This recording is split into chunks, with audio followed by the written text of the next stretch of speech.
Buenas noches, amigos, dialogando una vez más con todos vosotros, y lo hacemos a través de Televisión Intercomarcal.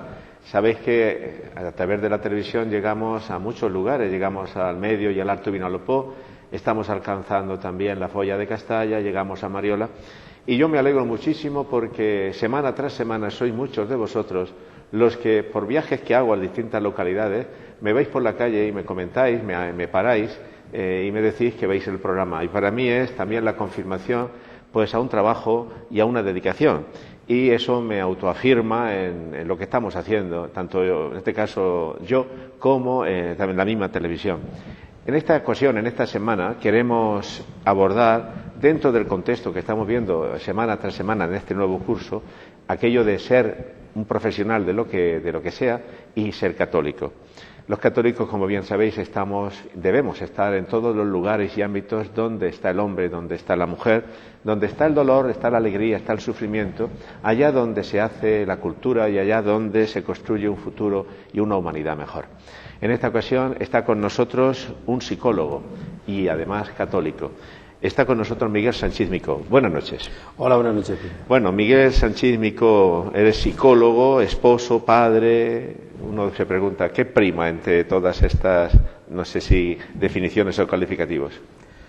Bueno, una respuesta fácil sería que depende de la hora del día. También Eso sería sencillo. Pero yo, como católico, creo que todos tenemos una vocación, un sentido vocacional, y dentro de mi fe cristiana, mi vocación es de esposo, es esponsal. La verdad es que eso se aplica a todos los cristianos, pero a mí particularmente en la relación del matrimonio. Por lo tanto, ya es donde creo que tengo mi vocación. Pero también es cierto que ser padre es muy complicado, y más hoy en día, y que ser psicólogo es algo que, además de vocación, es algo que me gusta, en lo que disfruto y lo que me siento útil también. Estamos hablando de una realidad que a algunos se lo puede tomar de un modo jocoso. La pregunta no ha sido jocosa, digo con segundas, no digo con mala intención, pero con segundas, porque sabes tú, y todos sabemos que en muchas ocasiones, uno es padre, madre, o es esposo, o es trabajador, o es profesional, pero en muchos momentos no se tiene claro lo que uno es, ¿no? Y a veces lo más importante pues pasa a segundo lugar o viceversa. ¿Esa tentación es evidente y se da en muchos casos que tú conozcas? Claro, se da de una manera muy habitual o demasiado habitual, porque es un problema de prioridades, ¿no? Es un problema de jerarquía, y esto creo que afecta además al hombre de hoy, que tiene montones de cosas a las que acudir y al final no sabe muy bien con qué priorizar, qué poner en lo alto de la pirámide, ¿no? Yo por eso te he dicho que para mí lo más importante es la vocación como ser humano, dentro de que es humano, como cristiano, y dentro de esto pues a la responsabilidad. A partir de ahí es donde yo también he descubierto la vocación de paternidad, y luego para formar una familia pues hay que dedicarse a algo, ¿no? Y a mí me ha dado está bien. Yo ahora me viene a la memoria, a la cabeza, a veces que uno ve en televisión algunos personajillos o famosillos que ante cualquier, no sé si disgusto o denuncia dicen, acudiré a mis abogados, ¿no? Hoy también algunos dicen, acudo a mi psicólogo. Me da la sensación de que en las últimas décadas se ha ido abandonando aquello de yo tengo mi confesor, yo tengo un sacerdote con el que dialogar, con el que hablar de mis cosas, desahogar no solamente mi alma y mi corazón, sino también encontrar luz a la hora de caminar. Al secularizarnos y al dejar de lado la presencia de Dios en nuestras vidas, y por ello la presencia de lo eclesial, me da la sensación de que hoy el psicólogo está ocupando a veces facetas que más que de psicólogo son casi de confesor, o de, no sé, de aquel al que ahí uno abre su conciencia. Pues yo creo que tienes toda la razón. Yo creo que tiene que ver eso con la desaparición de todo lo que es la esfera común, la esfera cotidiana, de lo espiritual. Cuando hablamos de la psicología que prepara para la muerte, para el final de la vida, hablamos de lo importante que es tener en cuenta los 4 cuadrantes fundamentales: el físico, el intelectual, el emocional y el espiritual. Pero nada más que se habla del espiritual, la gente se pone como a la defensiva, porque eso ya suena rápidamente a querer convencer de algo. Pero es verdad que es una realidad, independientemente de lo religioso, que está en cada persona. Esto se deja de lado, y con él se deja de lado esa necesidad que yo pienso que tenemos cada uno de la ayuda sacerdotal, de la ayuda de un presbítero o de alguien que pueda orientarte en ese plano espiritual. Y la gente entonces recurre a ese plano emocional o social que puede significar el psicólogo. Esto me confirma, yo recuerdo cuando estaba haciendo filosofía en Orihuela, hicimos también algún curso de psicología, y el psicólogo que nos daba la clase era un laico, el doctor Daniel Correa, me acuerdo perfectamente, y nos decía, dice, os acordaréis de mí. Dice, en mi consulta me encuentro a veces con casos, es decir, con personas donde su problema no es psicológico, es moral. Y quizá, al ser creyentes, un confesor lo podría subsanar. Dice, de tal manera que si alguna vez vosotros encontráis en vuestro confesionario alguna persona, algún caso, que no es cuestión de simplemente de moral, sino que veis que hay algo que no funciona o que hay una disfunción, etcétera, pues mándamelo a mí. Dice que yo os prometo mandaros también algún caso a vosotros. ¿Dónde separar y cómo separar si es un problema psicológico, si es un problema a lo mejor de una tara o el problema de una carga moral, de una carga de conciencia, de un remordimiento? Vamos a ver, desde el punto de vista psicológico, la primera separación habría que hacerla con respecto a cuál es la creencia, ¿no?, de la persona. Evidentemente, cuando yo me encuentro en mi consulta con personas creyentes, que además incluso se han dirigido a mí por mi condición de creyente, hay una continua referencia a esto en el trato, ¿no? Y no es raro o extraño que yo acabe recomendando la visita a un sacerdote, ¿no?, en muchos momentos. Si no ese es el caso, entonces lo que yo intento es, siendo plenamente respetuoso de la forma de pensar de cada uno, pero sí profundizar dentro de esa faceta espiritual, que yo creo que es inherente al ser humano y que da muchas veces un sentido a todo lo demás. Porque lo físico, Pepe, poco a poco, ¿verdad?, se va lo emocional y lo intelectual, uno que cree que está listo y luego al final resulta que no sabemos nada, ¿no? Lo espiritual es algo que da muchas respuestas conforme avanza la vida y conforme está ahora mismo la situación también, muy desesperanzada. Estamos hablando de las necesidades, en muchos momentos, de la psicología y de la relación de la psicología con la dimensión espiritual. Yo creo que habría que definir ahora, en este momento, qué es ser psicólogo, qué haces tú como psicólogo. Pues yo como psicólogo... Porque eres psicólogo educativo. Sí, yo decía antes de la previa, que yo me defino, y no tengo ningún tipo de empacho en ello, me defino como psicólogo de pueblo, en el sentido de que mi trabajo lo realizo en un entorno social y en un entorno concreto.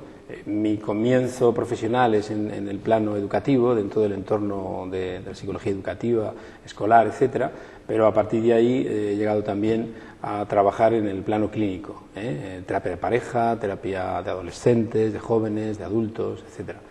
Entonces yo lo que creo que define o complementa todo lo que es un psicólogo tiene que ver con la orientación. Yo les pongo a algunos de mis pacientes un ejemplo, ¿no? Es como si tú tuvieras una situación de pérdida, estás perdido y uno se puede perder hasta en una gran ciudad incluso, ¿no? El caso es que llevas un busca, de estos de ahora modernos, le das y eso está conectado con el helicóptero del psicólogo. Un GPS, vamos. Un GPS, sí. El helicóptero del psicólogo llega, te recoge y te sube a una perspectiva distinta a la que tú tenías. Desde arriba vemos a ver dónde tú quieres ir, qué es lo que tú pretendías, dónde está el error, dónde está la confusión o el bloqueo. Pero, y eso se lo dejo muy claro yo a mis pacientes, el helicóptero del psicólogo te deja justo donde te encontró, no te lleva a ningún sitio, eres tú el que tiene que ir. Eso sí, se pretende que lo hagas con más información, con mejor orientación y mejores estrategias para lograr aquello a lo que te planteas. No sé si eso sirve, ¿no?, pero es una manera práctica de explicarlo. Hay más demanda en este momento de los psicólogos, de la psicología, por parte de la población. Y si lo hay, tan mal está la sociedad en este momento que necesitamos, no sé, a veces ser escuchados. Pues sí, ahora hay, yo creo que más demanda y más necesidad también. Y yo modestamente pienso que eso tiene que ver con cómo manejamos hoy en la sociedad actual todo lo que tiene que ver con el sufrimiento. Está estigmatizado sufrir. No se puede sufrir, ni emocional ni físicamente. Está prohibido. Está prohibido, sí.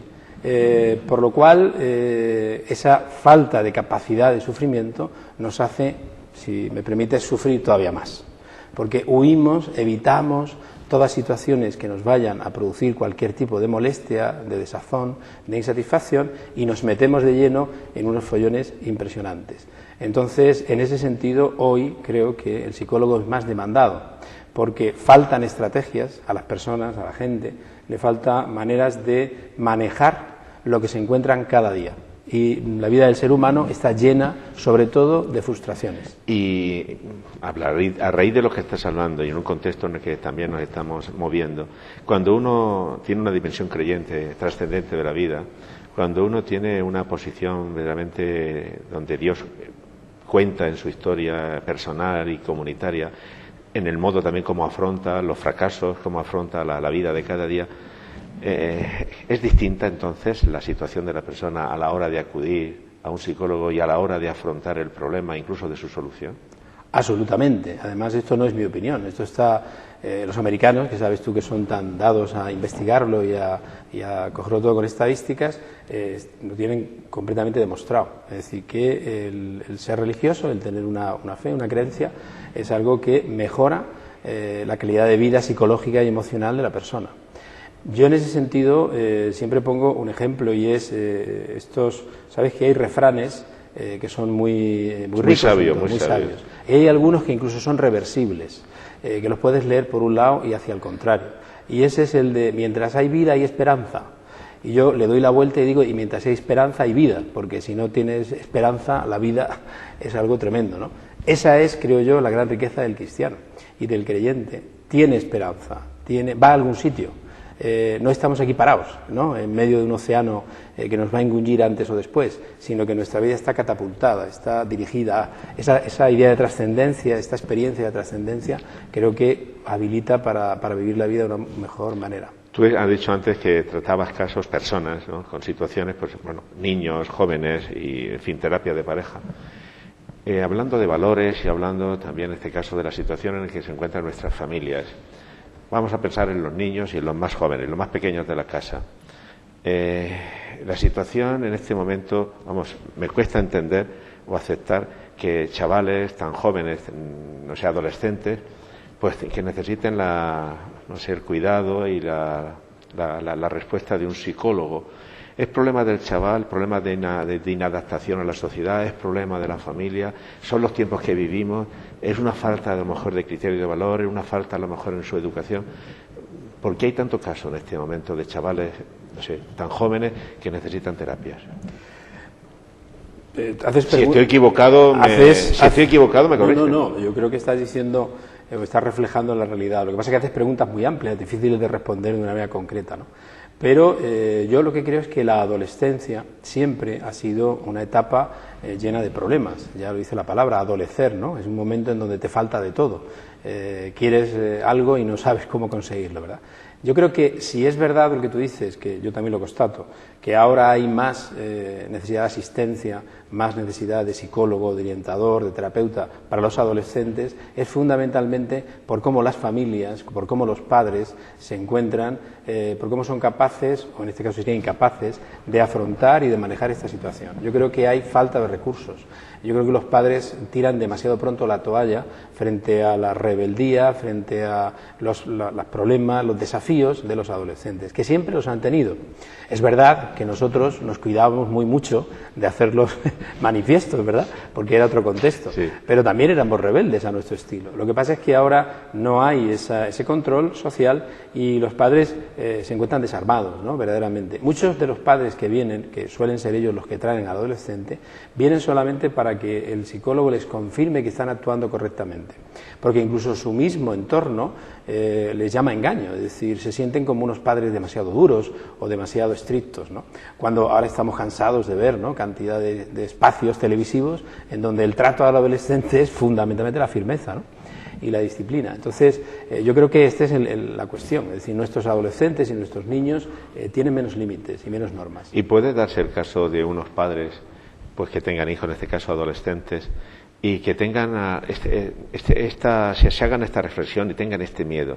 Si somos, no digo severos ni duros, digo, si somos exigentes con nuestros hijos adolescentes, con nuestro hijo adolescente, a veces hay padres que tienen miedo de que los hijos tomen alguna decisión fuera de lo normal. Me he encontrado alguna vez con casos de hijos, pues bueno, que han llegado a un caso extremo, incluso a lo mejor al suicidio, a lo mejor por el tema de estudios, por el tema de no ser comprendidos según ellos en casa, o porque ha habido algún tipo de prohibición. Ese miedo a veces en los padres a la hora de la educación, del trato con los adolescentes, ¿se da? Sí, yo creo que se da, y además tiene que ver con lo que comentábamos hace un momento de la dificultad para sufrir. Es decir, hay mayor debilidad emocional y eso puede llevar con mayor facilidad a el callejón sin salida, el bloqueo emocional, la sinrazón total que puede derivar en suicidio. Lo que pasa es que yo también observo y constato otro miedo que quizás sea previo a este, que es el miedo a la pérdida afectiva del hijo. Es decir, muchos padres tienen miedo de actuar de una manera correctiva, de una manera orientadora, de una manera firme, porque su hijo les deje de querer, su hijo les rechace. Este miedo al rechazo, que es tan humano, que todos tenemos, pues a veces les hace actuar de una forma que al final, lejos de evitar problemas, los crea. Y ante ese afecto que busca el padre y la madre en relación con el hijo, puede darse a veces aquello de yo quiero ser amigo de mis hijos, que está bien, digo yo, no lo sé, pero a veces se olvida la otra faceta, el otro rol, que es de verdaderamente ser padre, porque yo pienso que a veces a los amigos me los escojo yo, los padres me han sido dados.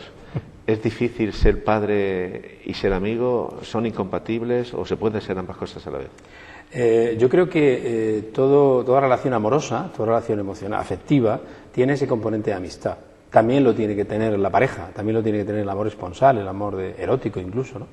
Y por supuesto también debe haber amistad en la relación entre los hijos y los padres, pero no es una amistad equiparable a la de un amigo, sino es una amistad entre dos personas que tienen un afecto común, pero que tienen papeles distintos. Y el padre, en ese sentido, lo que tú comentabas, no debe nunca de dejar en segundo plano su rol, su responsabilidad como padre. Esa responsabilidad es la de educar, y en esa responsabilidad de educar es importantísimo poner las reglas. Yo aquí siempre pongo una anécdota que escuché en la radio de Fernando Sánchez Dragó, el escritor que es muy liberal, sí, muy sí, así, sí, sí. Y que casado con una japonesa, creo. Algo así. Entonces hablaba de una hija suya que creo que le había puesto además Libertad de nombre, ¿no? Y entonces un día le decía, papá, ¿a qué hora vengo? Y él le decía, no, hija mía, tú eres responsable, debes de venir cuando tú lo consideres oportuno, confiamos plenamente en ti. Y entonces su hija dice que le respondió, vale, papá, pero tú ponme una hora. Yo vendré si quiero o si no, no vengo, pero ponme una hora, que yo me la pueda saltar. Es decir, hasta en eso es importante que nos tengan para poner límites, porque incluso su desarrollo emocional, en el que hay un componente de rebeldía, necesitan rebelarse, pero ¿contra qué se rebelan? Claro, si no está la norma, no se pueden rebelar. Claro, si tenemos unos padres que casi nos dan ganas de ponernos la chupa e irnos con ellos, entonces al final hay qué tipo de situación se da, ¿no? Hace unas semanas estuvo con nosotros una socióloga que es también terapeuta, y yo le preguntaba sobre los valores. Te pregunto a ti también. La importancia de los valores en la vida de las personas, en la educación, en la vida de la familia, en la vida de la sociedad. Ante todo, define qué es un valor y luego qué tipo de valores serían esenciales que si no se dieran en la vida de una persona o de una sociedad, iríamos casi a la deriva. En primer lugar, para mí es fundamental. Precisamente hace poco estuvo en Villena, donde yo resido, Manuel Segura, que es un jesuita, un psicólogo, un catedrático de psicopatología, ya jubilado, pero un hombre ya con 84 años que está jovencísimo. Y de vuelta de todo. Y de vuelta de todo. Entonces hablaba de esto, de las distintos bombardeos, ¿no? y evoluciones de la psicología. Hablaba de todo ese momento en donde se han trabajado lo que son las habilidades sociales, donde se han trabajado todo lo que tiene que ver con la autoestima, la inteligencia emocional, etcétera, ¿no? Pero hablaba de que todo eso está muy bien, pero sin valores eso no va a tener un resultado, porque podemos hacer personas que sean perfectamente delincuentes, pero muy hábiles, ¿no? Con muchas habilidades sociales, con mucha inteligencia emocional para robar, para extorsionar y para etcétera. De manera que el valor es aquello que también otro psicólogo, amigo mío, definía como lo único capaz de inhibir el delito. Es decir, lo único que puede funcionar como inhibidor del delito no es la pena, es la conciencia. No la represión, claro, sino la conciencia. Y a la hora de la misma educación, está hablando de valores. ¿Qué importancia pueden tener, por ejemplo, los límites, las reglas? Estoy hablando de la misma familia o en el mismo centro educativo. Yo recuerdo, más o menos somos de la quinta, más o menos, que, bueno, yo sabía, siempre a ciencia cierta hasta dónde podía llegar en mi casa y hasta dónde podía llegar en el colegio y después en el instituto. Y mira que era yo un poco bordesico, ¿no? Pero sabía que hasta aquí podía llegar. Normalmente no me lo pasaba, pero si me lo pasaba yo asumía las propias consecuencias. Yo no sé si en este momento las reglas se han diluido, los límites prácticamente no se han marcado y ante eso se da una ancha Castilla y uno no sabe a ciencia cierta dónde está. El joven no sabe qué es ser joven y ni aspira, no sabe a qué aspira, el padre no sabe qué es educar, no sabe hasta dónde debe llegar, en qué punto debe corregir. Claro, por eso, dentro de lo que tú comentabas, de que es un valor, ¿no? Un valor es aquello que es en sí mismo bueno. Y nosotros ahora vivimos una sociedad en donde todo depende, ¿no? Todo es relativo. Hay un relativismo moral, un relativismo en lo bueno, en lo malo, que hace que sea mucho más complicado, incluso para los padres, el plantear hasta dónde, cuál es el límite, ¿no? Es decir, qué es lo que yo quiero, qué es lo que no quiero. Por eso yo creo que es necesario plantearse en la educación hoy, sobre todo en la educación de los adolescentes, qué consideramos bueno y malo, cuáles son nuestros valores. Para mí los valores fundamentales son los humanos, ¿no? Es decir, el respeto al otro, el amor al otro. Es decir, si yo no me planteo esto como lo principal, no voy a educar a mi hijo en esos valores. Se han dado casos en donde los padres son los primeros que llegan a los institutos quejándose de castigos o de medidas educativas que se han tomado con los alumnos, dejando constancia de que ellos están de acuerdo, pero que se lo hicieran a otro, que a su hijo no. Le están dando claramente un valor completamente inadecuado a sus hijos, porque todo depende, todo es relativo. Si se lo hace otro vale, pero al mío no se lo hagas, porque yo tengo que defender al mío, cueste lo que cueste. Padres que a veces tapan o enmascaran las responsabilidades de sus hijos y al final eso es un desastre. El otro día tuvimos también allí en Villena a Pedro García, que es televisivo, ¿no? Lleva lo de hermano mayor sí. En la televisión, y él decía que es muy importante la responsabilidad. Y ponía un ejemplo que a mí me pareció aleccionador, y es esa cosa que hacemos los padres con los niños pequeños, ¿no? Que cuando se caen decimos suelo malo, mesa tonta. Y decía este chico, vamos a ver, si es que la mesa no ha hecho nada, ni el suelo tampoco.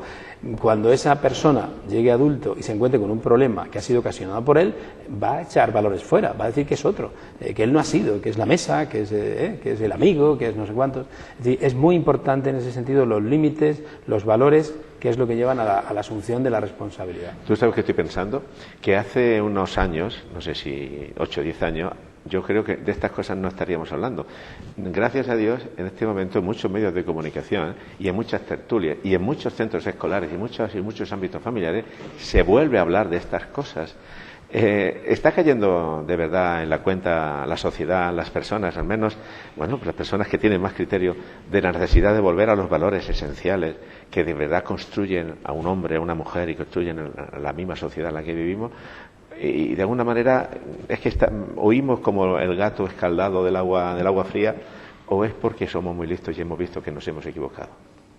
Yo pienso que la gente lista sí lo ha visto, Yo creo que hay una serie de expertos, por ejemplo en mi rama, en la psicología, yo te hablo por ejemplo del que fue defensor del menor, Javier Urra de Madrid, sí.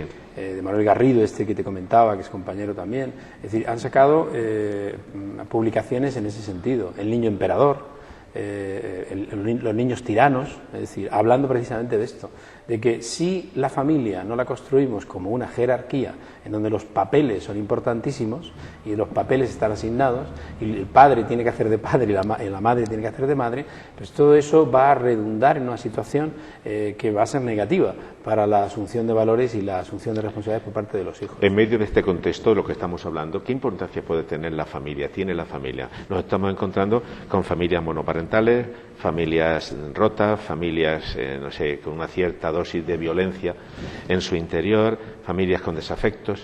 A la hora de la educación, a la hora de transmitir estos valores, es más difícil, ¿verdad? ¿Qué importancia tiene la familia a la hora de la transmisión y de la construcción de una sociedad nueva? Pues desde el punto de vista de la psicología, toda la importancia. Esto, prácticamente todas las ramas, todas las escuelas psicológicas, todas las teorías que explican el funcionamiento psicológico humano parten de la base de la importancia de las primeras edades, de los primeros años, de las primeras experiencias. Y esos primeros edades, primeros años y primeras experiencias se dan en familia, se dan en relación con el padre, con la madre, con los hermanos. Ahí se aprenden, se gestan todas aquellas estructuras, todas aquellas formas de reacción que luego te van a acompañar durante el resto de tu vida. ¿Sería difícil entonces en familias donde no hay padre o no hay madre, o donde la situación es muy difícil, verdaderamente educar? Sería más difícil. ¿Pueden tirar, de alguna manera, tienen la tentación de tirar la toalla porque no puedo hacer, no puedo solucionar, no puedo afrontar el problema? Claro, lo que pasa es que eso no solamente puede, no sé si te estás refiriendo a familias reconstituidas, rotas, monoparentales. Ahí hay una dificultad añadida.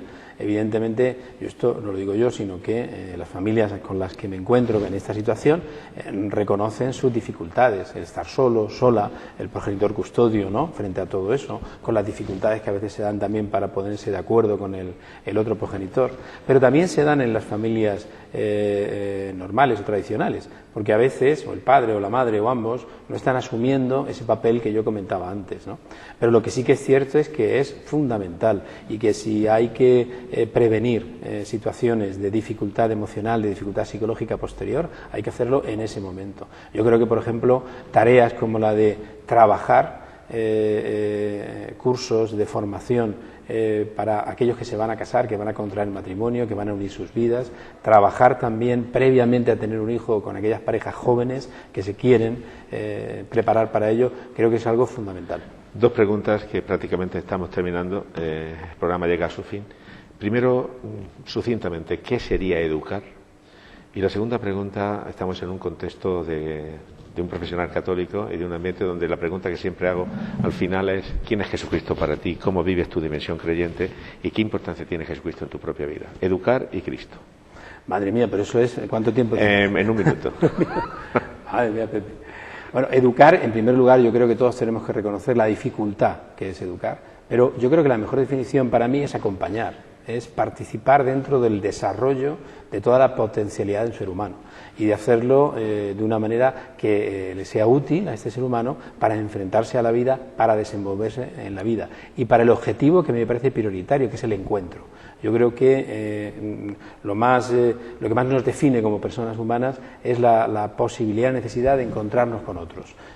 Cuando tú preguntas a la gente con qué se queda de su vida, te habla de sus encuentros, de sus amores, de sus desamores, de sus experiencias sociales, de sus amistades, etcétera, ¿no? Si yo digo que ayudar o educar sería ayudar al otro a sacar de sí mismo las potencialidades que tiene, que sería desempolvándolo, ayudándole, corrigiéndole, sería una definición no tan técnica como la tuya, pero sería posible. Claro, yo le añadiría a eso nada más, ayudarles sobre todo a poder salir de sí mismo, ¿no? A poder salir de sí mismo, que es lo que te hace verdaderamente encontrar la satisfacción, ¿no?, la felicidad.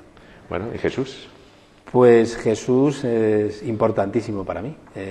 Yo creo que no puede haber una experiencia verdaderamente cristiana sin un encuentro directo y claro con Jesús, con Jesucristo en tu vida, como Salvador, como aquel que verdaderamente viene a rescatarte de todo aquello que te impide precisamente esto, salir de ti mismo, entregarte, donarte. Yo creo que Jesucristo es el que te da la capacidad verdaderamente para encontrarte con los otros y hacerlo sin miedo. Jesucristo es aquel que abre la posibilidad de que tú te puedas sentir sin miedo frente a los demás, sin miedo al rechazo, sin miedo a nada, porque Él viene a darte el abrazo más grande de amor que te puede dar Dios, ¿no?, que es entregarse totalmente por ti. Y hablar de estas cosas, hablar de Jesús en este momento, ¿no te da la sensación, a mí me da a veces, de que estás intentando hablarle a alguien de una experiencia profunda, que es un encuentro personal con Jesucristo, como aquel que es ciego y le quieres hacer notar qué son los colores?